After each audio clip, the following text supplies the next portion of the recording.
ईशा, मुझे लगता है तुम सीख चुकी हो। बहुत अच्छा कर रही हो।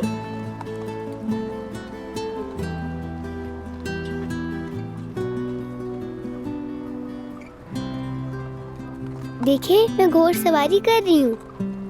बहुत अच्छे ईशा, बहुत अच्छे।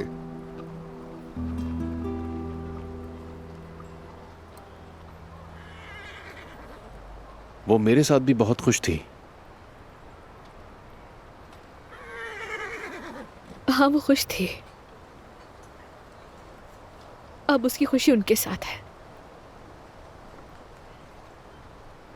तो आप कह रही हैं कि इस लम्हे में हमारी कोई जगह नहीं है। मैं इससे कैसे दस्तबरदार हो जाऊं?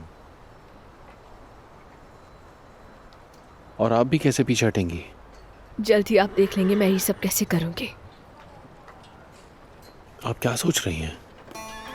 मैं समझता हूं आप ईशा से मोहब्बत करती हैं, उसे खुश देखना चाहती हैं, मगर आपकी अपनी खुशी, उसका क्या? एक छोटी सी बच्ची की खुशी, उसकी जिंदगी और उसका मुस्तकबिल हम सबसे कहीं ज्यादा अहम है। उसके बारे में सोचना होगा हमें, क्योंकि हम खुद गर्ज नहीं हो सकते।